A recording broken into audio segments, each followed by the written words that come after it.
the weight had been lifted. I was back home. I felt like I had gone home again, right?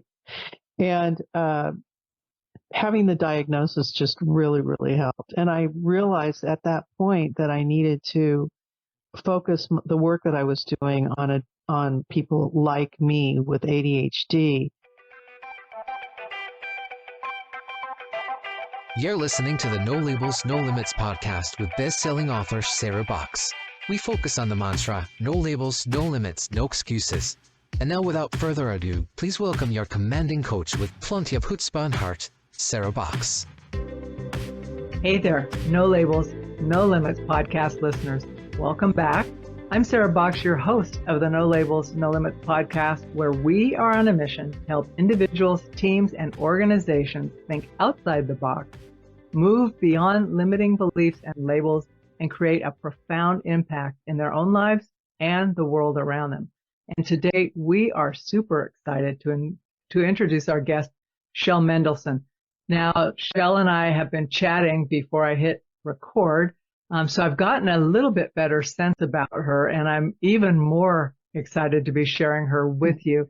But let me give you a little bit of background. She has over 35 years of experience and a master's degree in counseling. She has dedicated herself to helping ADHD adults and young children discover fulfilling and sustainable career directions. Her journey, though, is a story of self-discovery, and she's faced her own career challenges and realized that her strengths extended far beyond a typical secretary role, which is where she started back in the day, as we say. You bred up. So over 3 decades ago, she found her true calling and has been passionate about it ever since. And that in and of itself is quite an accomplishment because many of us don't ever feel like we find our calling. Today, though, Shell works exclusively with ADHD adults and young adults seeking career direction and choosing the right path, which can lead to a joyful and purposeful life. And she's actually got a new book coming out that we're going to talk about a little bit later in the podcast. It's in final edits right now, but that's very exciting because it provides even more help to folks out in the world, either curious about this for themselves or for those they know and love. So with that, let's formally welcome Shell Mendelson to the podcast. Hi, Shell. Hi, Sarah. Great to be here, and thank you for the introduction. It was beautiful. Well, thank you. I've read a little bit about this, but let's assume people on our podcast have not yet met you, although I'm betting some probably have. But tell us a little bit about your own journey with ADHD and how you came to find your real life career. Oh my gosh, how many hours do we have here? Okay, I'll try and keep it brief. So just don't freak out. Okay. Now, I'll pay attention. Yeah, I went undiagnosed through the majority of most of my career, actually. But I was doing work that I loved. So without going all the way back to like when I got my master's in voc rehab, trained with Richard Bowles in What Color is Your Parachute, and I started my own business 5 years after my graduate degree, after I worked for a couple of companies. But it wasn't until I had been working in the field for quite a while, and I woke up one morning, which often many of us with ADHD do. We wake up with ideas. We wake up with I call it the download of inspiration and creativity. And the name Kids Art came to my head, the idea for doing some kind of work where program for children to learn how to be creative and to draw. And I had a friend who was doing this work, and we got together, and I said, I don't know, it took me off my path for quite a while, for several years, actually. And I started literally a franchise system called Kids Art, an international children's art franchise. It was in 39 states, and at the time I left, 16 countries. And it was fairly successful, and it was quite the ride. And I was the only neurodiverse person neurodivergent person in the group. I didn't know at the time. I always knew I was different. I always knew that it was very hard for me to sort of align with where everybody else was that I was working with, including the person that I had known my whole life, who was my business partner, and the other partners. I would always say, how do you do what you do? Like, I could never figure it out. And yet I was the one who could see creatively from that 360-degree perspective what needed to be done. I could kind of see into the future. I was the one with the ideas, right?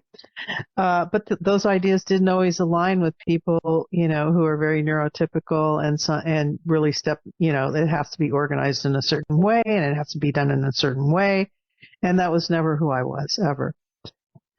So after a few years, what I realized was I loved doing the putting together of the business, the company. It was what we love to do as creatives, right? We love to put the concept together, pull the people together, create the whole dynamic, right? And then when we got the franchise system finally running after many ups and downs and mistakes and challenges and heartaches and you name it all, it was all there.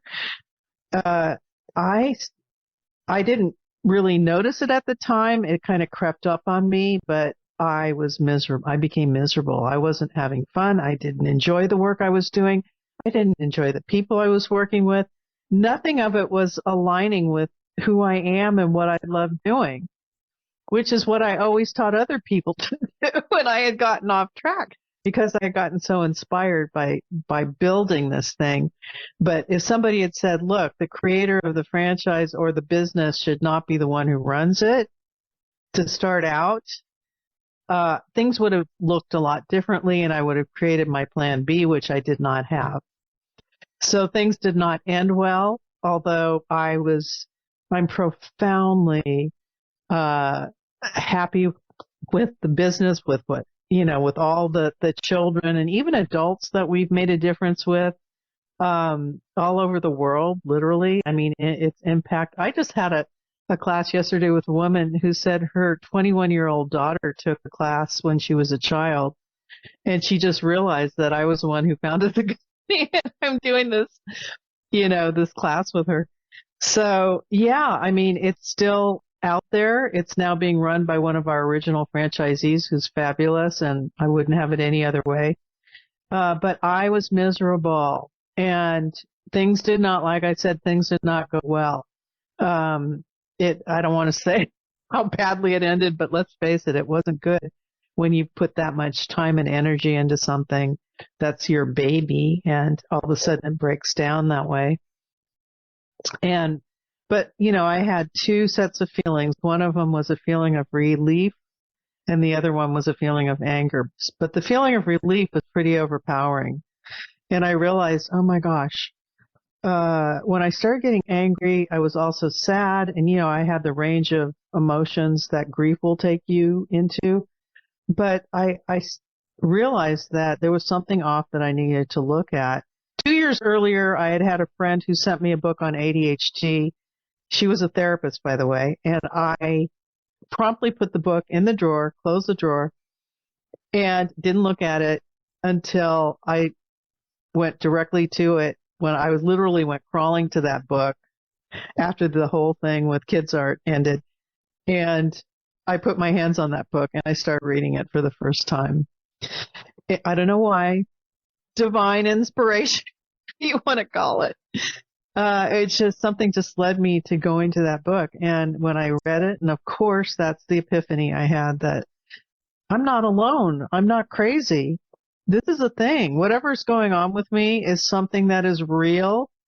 And she had sent it to me because she had a son who was ADHD, and she knew very well what the characteristics were. And she knew that I was ADHD, but we never actually talked about it. She just sent me the book, right? So that book, you went to the book when it was the right time for you to see the book. Exactly. Yeah. I wasn't ready to look at it before everything blew up. And what are some of the misconceptions then? Because if you weren't ready, there must have been a part of you that went, interesting, but not ready, right? But I was what so are, busy at the time. yeah, Yeah, I mean, I was like I said, undiagnosed and even unaware that ADHD existed for adults, that it was even a thing. And I thought it was for the thing kids had. I knew so little about it at the time, and I think at that time there still wasn't that much information. It wasn't like a common kind of uh, diagnosis that you hear people talk about now, that especially for adults. right. There wasn't any information really out there that was prevalent for adults. But this book existed. It was either Hallowell or Amen, Dr. Amen or Hallowell, one of the two.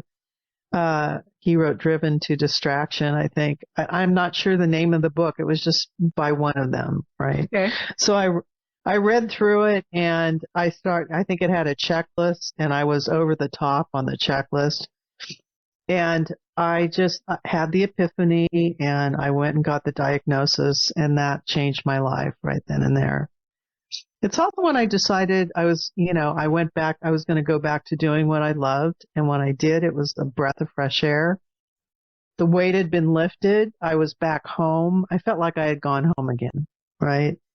And having the diagnosis just really, really helped. And I realized at that point that I needed to focus the work that I was doing on people like me with ADHD, because having gone through what I went through, I realized that I don't want other people to have to go through, and I can relate to what they're going through because I've been there. Yep. All the way down, and it can have a devastating impact if you don't have some way of navigating it and managing it. Hey there, everybody. I want to take just a minute out of this episode of the No Labels, No Limits podcast to tell you that we are officially opening the Sandbox membership in September.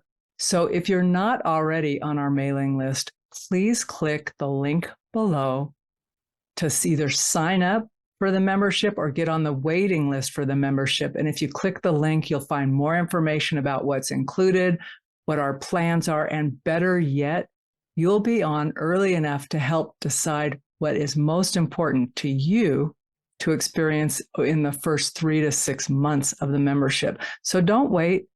Click the link below and join us in the Sandbox where fun happens. We get to do a little R&R, little learning, support one another, and really grow and expand in ourselves, in our lives, and impact the world in a profound way. So come on over, join us.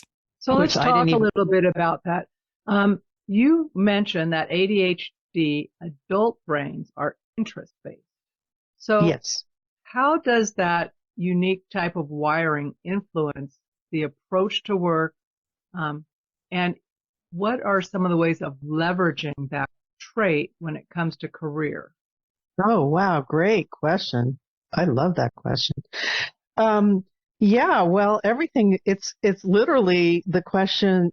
It's literally the theme of the work I do, which is that our brains are interest-based. Therefore, does it make sense to do anything that we're not interested in, attracted to, energized by, where our dopamine is, follow your dopamine. One of the people I'm working with now uses that term, follow your dopamine, to do the things that you really want to be doing, because those are you listening with ADHD, you know darn well that when you are doing that, when you're in the zone, loving what you're doing, loving it, that you're doing a great job at it, that you're often hyper focused. Good, that could be good or bad if it takes up your family time, maybe not so good, but good if it's something, a way that you're using to figure out what you want to do. You start to notice what attracts you the most, because it's very much of a feelings process. We talked about feelings earlier. It's a feelings process. So you've got to really be aware of what you're feeling at any given time as you're going through it. And the whole process that I use, which originated with Richard Bowles, and I tweak for people with ADHD, is just that. It's about doing the work that interests you the most. It's all interest based. It's not what other people think you ought to be doing. It's not. Um, it has nothing to do with outside influences. In fact, it's sort of helping to eliminate those outside influences so that you can actually figure out who you are and what you want. It's answering the question, what is it that I want? What do I want to do? Not what is the employer looking for, and can I match that? It's never ever going to be that once you do this work. It's never going to be that. And the work should be done by everyone. That's my true and honest belief. After 35 years, I wish the whole world were required to do this work before they make these big decisions about the kind of work they're going to be doing. And at least if you haven't done it and you're doing something you're not happy with, know that it's not you. It's not you personally. You're just in the wrong job or the wrong career. And very often when I say that, it's like a weight gets lifted, Really? There's nothing wrong with me? No, you're just in the wrong job, and that's the work that needs to get done, is figuring that out, what it is that you want. Yeah, that whole square peg round hole thing. Sometimes we keep us to be different, but we're not where we're best suited, and we can't contribute our best either. Exactly. We can't. When we are not really, I want to use the word gung-ho, but yeah, gung-ho about what we're doing. Like there has to be some real attraction there that's going to move us to want to learn and grow and expand in whatever we're doing. And it may start out one way and it's going to move because our brains, everything is nuanced. It's not like a linear path. Not with us. Never going to be linear. It's going to be going in this direction and that direction, but there has to be a foundation of some kind. So part of the work is laying that foundation so that it makes it easier to grow. It's like, you can't build a house without foundation, but you can make the house look very different. Each house can look very different and have different number of rooms, I'm using I don't know, that's just a metaphor. That metaphor works for me because I think in similar ways, like what is the foundation? So whether I'm working with an organization or a person and they've got a challenge, it's like, let's go back to your foundation. Let's see if there's something structurally or either implicitly or explicitly something's off. Like maybe the foundation's here and you think your plumbing's there, but there's no space for plumbing there. It's just pure concrete. There was no room for that. So I think it is good to go and have a metaphor, number one, because it helps people. That's my brain works in metaphors. That's what everything's metaphors that way. I create so many metaphors for my clientele. I mean, and the book has a ton of them in it too, which we'll talk about. But so let's continue on this a minute. I want to ask you a little bit about like you say, if everybody would do this work, and I don't disagree with you because I think there is this, and especially now that we're super connected, you can make the assumption that because Shell does this, Sarah does that, so-and-so else over here does it this way, I should, blah, blah, blah. But what is, for all of us, what is the one or two first steps of your world wish, wave the magic wand work? What would you have us do first? Well, let me just say that the work is, it takes different elements of what makes up. So it breaks it down. It's got to be broken down. And the first thing we look at are what are the skills that you enjoy using the most. And there's a whole process for identifying what those are, which is really a creative, fun process. And it's not just pick a skill, and it doesn't mean a skill that you have to, it's what are your natural skills, transferable skills, right? Anything that's transferable is a verb, is something that you don't necessarily have to take a class for, but it's something you're natural at. And traits as well, your personality traits. So we take a look at that and we go into a deep dive on that. And then we talk about people and do the same, not the same, but we do a lot of deep dive work on that. What are the characteristics of the people you want to be surrounded by? It's it's kind of like when you realize that nothing's working and you're looking around at who you're working with. And if you're working for a corporation, for example, and all of a sudden somebody gets fired or somebody moves on or moves into a different position, and that was a person that you really connected with, and now they're replaced by somebody you can't even begin to align with and connect with, that for a person with ADHD, that can throw you completely off. And management styles of supervisors and managers can make a big difference. And when you're working, again, you don't have control over that, working in a corporation or working for someone else. But so the most you can do is having an understanding of the kinds of people or the characteristics of those people. It just gives you that information, so it makes it understandable why it's not working out. And conversely, does it make it understandable for like the people who you flourish around? Well, that's the whole point of it, Okay. is to find the people that you will flourish around. But if you're working in that situation now as you're going through this process, then it starts to become clearer and clearer why it's not working. And it takes the burden of, this is all, what's wrong with me? Like, you don't ask that question anymore because, again, it's not about you. It's just the wrong situation. That's why a lot of people with ADHD do their own thing. They start companies, they start their own businesses, they work independently, like I do. That's what I do, and I've done that pretty much most of my career.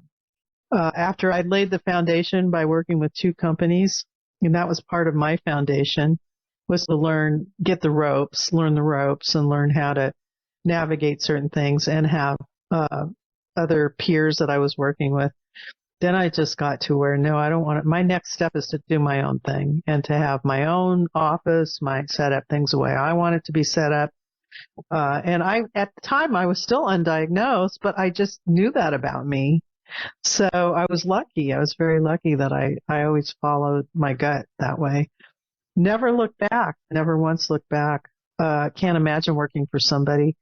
But, a lot of people that's not what this process is about, because there are plenty of people who do want to still work for other people for a while. However, what I say to them is, look, it may take 10 years. It may take 5 years. But at some point, you're going to want to get away from working for other people. With ADHD, it's pretty much inevitable. But at some point, there's going to be that tipping point where it's just not working out anymore. And now it's time to create something on your own. I think it happens, for almost everyone that I work with. So let me ask a question specific to that. So I'm envisioning, say we're starting to work out and you tell me that, just know at some point in the future, you're likely to reach this crossroads. Do you suggest for someone that concurrent to understanding who they are and what they're doing in their current environment to start something on the side or to play around with things on the side to see what fits? Or do you just say, stay focused on the one? Stay focused on figuring out, number one, what it is that's important to you in your work life. Stay focused on being able to answer the question, what do I want? And that means breaking it down and answering that step by step, figuring it out, the working conditions. And we talked a little bit about this in the beginning about the working conditions and that are so important, and whether or not you should tell your boss or disclose your ADHD to your boss kind of thing. And I tell people, start out with I call it self-accommodation, creating a self-accommodation plan. And in the process that I use with people, we break it down so much that they may not be able to get 100% of it. Even if you work on your own, you may not be able to get 100% of it, but you know what it is, and you know what you're moving toward, and you know what the priority elements are that you need to be discussing with your employer, because they're so important that if there isn't some way that you can adjust things so that you can work within those conditions, or have those conditions set up for you, then it's not going to work out in the end. You're still going to be struggling. Once you know, you know. It's hard to unknow. It is hard to know. So, but I really want to do a little more specificity because it's so easy for people. And I think about this when I interview people and listen to people talk. I may be speaking to someone else who will use the same language that you do, the same words. So for right now, describe or define self-accommodation and what a couple of examples of that might look like, whether it's in the workplace, if you're your own boss. And I would imagine it's even transferable to like if you're out in the world and in a social environment and you're thinking, okay, I can accommodate to make this better for me. So what do you mean? Just define it and give some examples, would you? Yeah. Well, self-accommodation, if you take it as in its whole, it's like the whole enchilada, the skill, what skills you want to use, the kind of work environment you want to be in. So there's two parts of it. One is what I call the physical aspect, and the other one is non-physical. So the physical would include things like literally the desk size. I mean, we get down to basics. Like, do you need paper clips? Do they need to be colored? What kind of pens do you need? What kind of equipment do you need? Laptop, desktop. What kind of phone do you need? What brand do you need? What are the elements on the phone that are important? What kind of apps are you going to be using for in your work or whatever that are going to be helpful to you? What are some other the color of the walls, the lighting, the sounds, your surroundings? Do you need to be in an office? And if you need to be in an office, you need to say, I need a private office where I can close the door and maybe once in a while open the door to the outside. But I like privacy for the most part. And then at some point I may want to work in like a conference room, or I may want to go out and do a project at a coffee house. I need some flexibility here, right?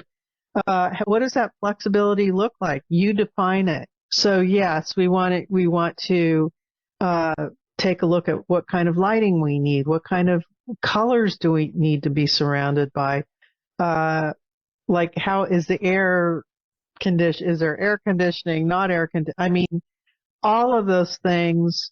Fluorescent lights versus what are the other kinds of lights that there are? Incandescent. But right? They're all LED now. LED, whatever, but just not fluorescent. Anyway. Yeah, and so those are the physical things, like how you move around, even how far your commute is, what your surroundings are, like if you're working in an office of some kind, what kind of shops are around, what kind of are there restaurants around? Is that important to you? What is your commute? Like how far do you have to drive? Do you like riding a bicycle? All of these things really are things that really are important and need to be addressed in detail. Okay. So we really get down with that. The non-physical are things like, what is the culture, the company culture, right? Is it conservative versus a little bit more progressive, right? In other words, is it very strict, conservative, like a dress code? Or is it more relaxed? Is there more open, what's the word I'm thinking of, where people get together and collaborating kind of, collaboration kind of situation? Is there an HR that listens to you, or is it strictly corporate based? Like they're there, they are there for the company, but do they actually try and help? And do they listen to you? All those elements that aren't necessarily physical, but they still impact you on a daily basis. Like flexibility, does it allow for you to get up and move around? Are you allowed to have pictures of your family where of course that would go back to the physical, but I think you understand. I mean, the culture of the company would pretty much dictate that as well. Yep. So the kinds of people, like, again, you would look at the characteristics of the people, and that would be kind of incorporated into it as well. What else? There's so many different elements. They'll be in your book. I mean, so Yes. I don't think we have to get down into the nitty gritty, but I do think what's helpful in what you just said was understanding there's a couple of different realms that you want to be clear on. And I would think even no matter where you are in your journey, maybe you're already working somewhere and you've just had this aha because you've listened to Shell and you're thinking, oh, I think I should dig into this and look more deeply because maybe this is exactly why I'm having some trouble right now or feeling Yeah. disconnected. The other piece is I don't think those are bad things to do before you make a big career decision, period.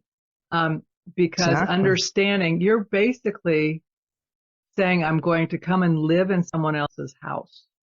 Yep.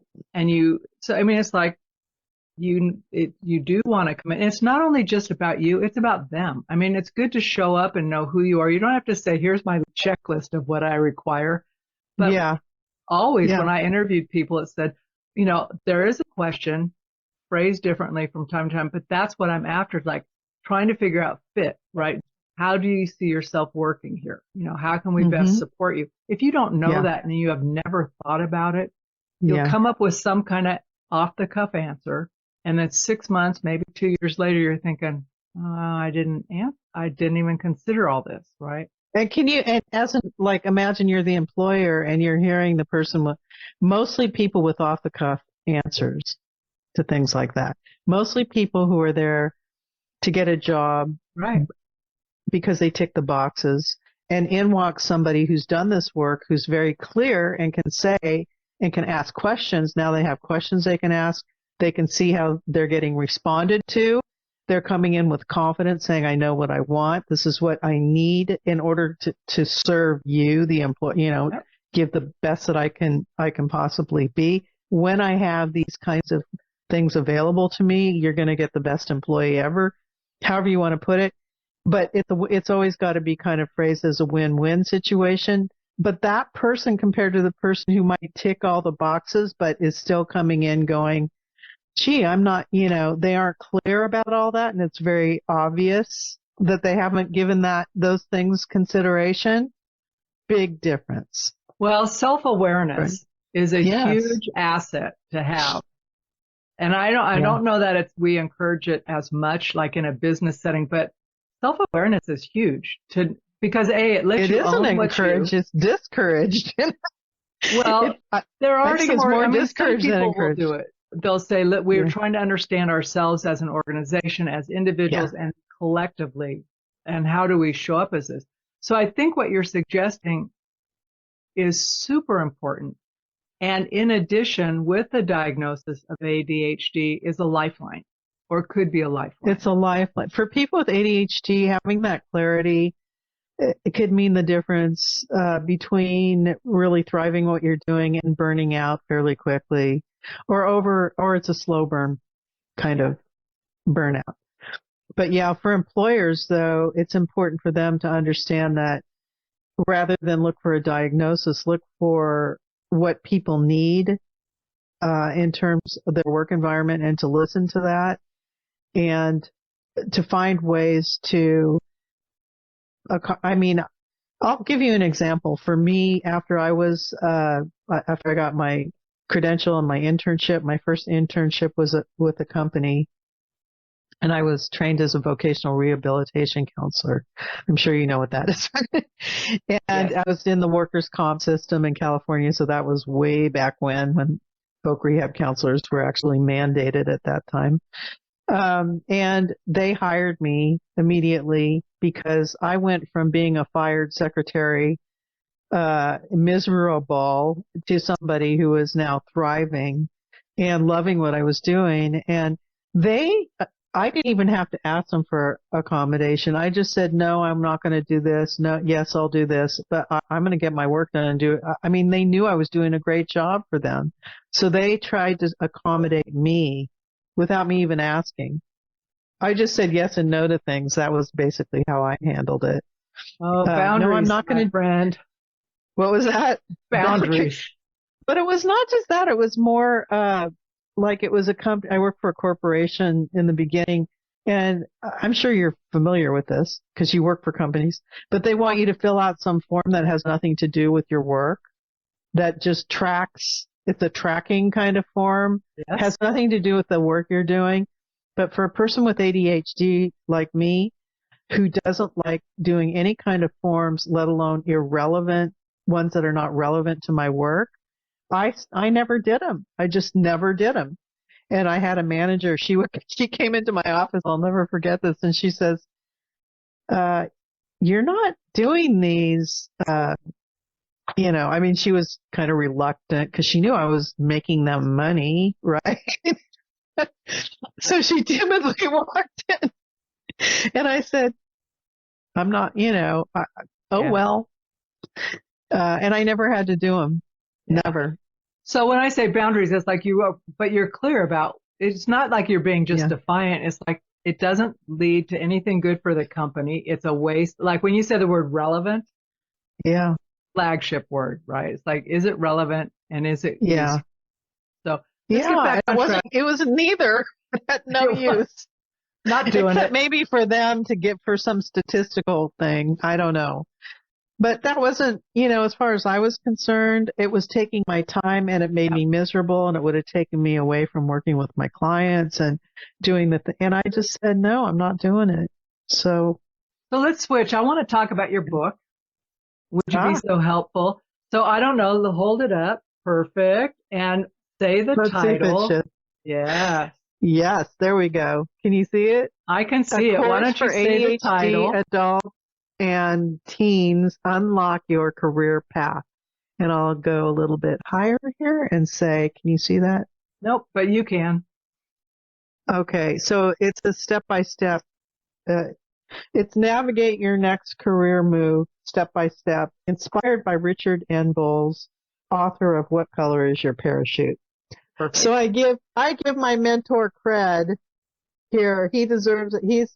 He is no longer with us. He died in 2017, but he is, I give him full credit for inspiring me to move into doing this kind of work, which is the look and feel of it is nothing like his, so we are very different. The whole thing is different, very different.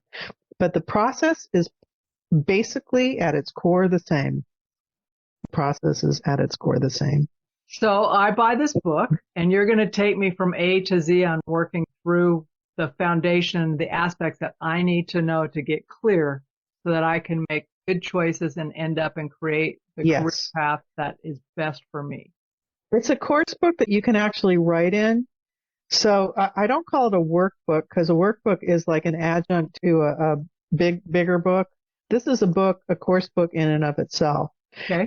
And it follows the course that I do almost exactly pretty much exactly with the people that in the master class that I do, where I have 6 people that I work with called the Your Next Career Move Masterclass. And I've been doing that for 3 years, and that's what inspired me to finally do the book. I don't know what happened. It was one of those downloads, like, it's time. You can't, this is legacy time. I'm boomer age, right? So I'm ready. I got to leave something, and I can't serve everybody, and yet I want something that's going to reach out. I mean, I can't through marketing or whatever, social media. You're never going to reach the people you need to reach, all of them. So if I have something that I know is solid that people can get their hands on, and even if they can't take my class, not everybody's going to be able to do that. They can grab the book and they can work with other people. I always say it's something you need to do with other people to keep yourself accountable, because you can work through the steps and you can actually get what you need to make that defined decision, that really clear decision going forward. And I put it in book form, and I'm going to, so many things are hopefully going to happen after that, like an online kind of group thing that I can do with people. So many things. Yeah. But I'm seeing it as a resource for parents, for teachers, for students, of course, for organizations, for businesses, because I've had businesses, corporations send their people to me because they want to help them make a lateral move of some kind or define what they want to do within the company. And that's worked out really well too. We So it's the uses hopefully will be insurmountable. Is that the word? I don't. It'll do. But I also think once it's out in the world, you may uncover other uses for it that just aren't coming top of mind yet, because here's where you're standing, and then that's going to shift what's happening. And then you'll go, oh, and I never thought of it this also way. this group and that group. Yeah. So that's awesome. State Department, Unemployment Department. I wrote in the book, it has a list of all the ones that I could come up with at the top of my head. But you're absolutely right. Things, I'm sure there'll be another edition, because this is the first one and it's not perfect. Nothing's going to be perfect. It's as perfect as I could get it at the time. For now. I think it's pretty amazing. But the second edition will have even more. It'll be an up level of that. Yeah. And I want it in all the languages too. Well, see. So you've already got a vision for where this can go. I do. Very cool. I really do. So let me ask you this as we're wrapping up here. What is one word of wisdom that you would give to someone who's listening to you now, who's just uncertain? What's a word of wisdom you want to leave our listeners with? One word. Okay, you can have a few words, but one thought. Okay, in the words of Lynn Jitahi, who's my new instructor, follow your dopamine. I like it. It's very specific. I like it because it talks about like the neurotransmitters. It's concrete, and you can tell whether you're feeling your cortisol or your dopamine. They are very different feelings in your body. So exactly. I like it. Very, very good. Shell, I have loved having you on the show. Thank you. And I wish you all the best with your book. And I would love if you would let us know when it's actually for sale so we can let others know. And for all we know, by the time this podcast comes out, it will be for sale, and we can put the hyperlink in there, like, go here now. Yeah, it's in pre-sale. So I am hoping people at least, you can get it now in pre-sale. And if there's a portion that's going to be a pullout, which is the actual roadmap that you create. And it's like the book is 8.5 by 11. The pullout is 8.5 by 17. So it's got a perforated edge to it, so you can pull it right out and use it separately. And that you can get now. I mean, that's available now.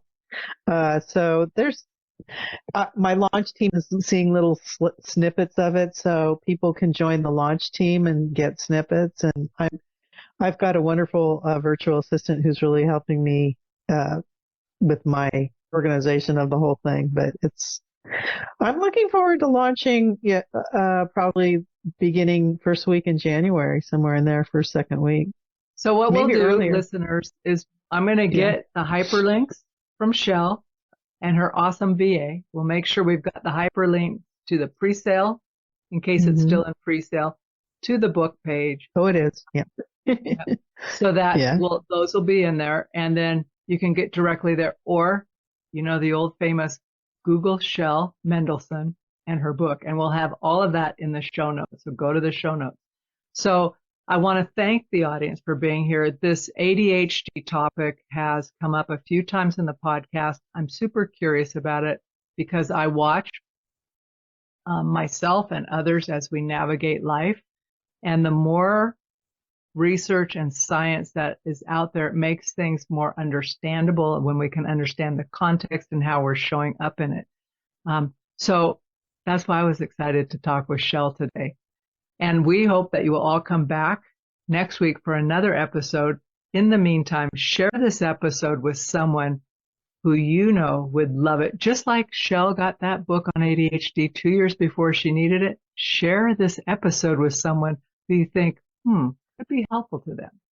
So get it out there and then tag us and give us a review. It really helps us. You've been listening to the No Labels, No Limits podcast with best-selling author, change agent, and strategic business coach, Sarah Box. You can grab the show notes and find out how to work with Sarah at sarahbox.com/No Labels, No Limits podcast. We'd love this podcast to reach as many people as possible. please remember to rate, leave a 5-star review, and share the podcast with someone you think would get value from this conversation. Till next time, keep taking those daily action steps to align your purpose to your principles and achieve your goals in business and life.